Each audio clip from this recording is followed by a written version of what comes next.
रविवारी पनवेलच्या फडके नाट्यगृहात 41व्या महानगर मराठी साहित्य संमेलनाचं आयोजन करण्यात आलं होतं। या निमित्ताने सावरकर चौक ते फडके नाट्यगृहापर्यंत ग्रंथदिंडीचं आयोजन देखील करण्यात आलं होतं।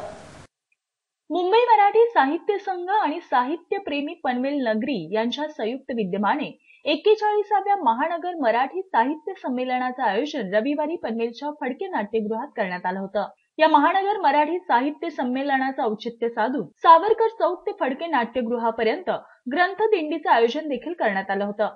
या ग्रंथदिंडीमध्ये पनवेलकर मोठ्या संख्येने सहभागी झाले होते।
या दिंडीबद्दल डॉक्टर अशोक गोडबोले यांनी विस्तृत माहिती दिली आहे। प्रत्येक साहित्य संमेलनामध्ये प्रारंभी ग्रंथ दिंडीची पालखी काढली जाते।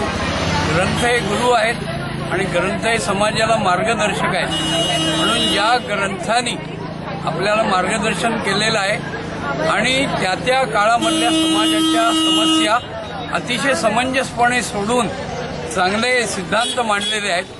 ते ग्रंथ आपल्याला दीपस्तंभाप्रमाणे मार्गदर्शक आहेत, म्हणून असे ग्रंथ ज्ञानेश्वरी, तुकारामांची गाथा आणि अन्य असे उत्तम विचारदर्शक ग्रंथ या पालखीमध्ये ठेवून आपण या पालखीची दिंडी काढतो आणि दिंडीचा विषयच मुळी असा आहे की आपण सगळे सुपंथ धरूया आणि आपल्या जीवनाची उन्नती करण्यासाठी पुढे जाऊया, म्हणून या ग्रंथदिंडीचं आयोजन केलं जातं।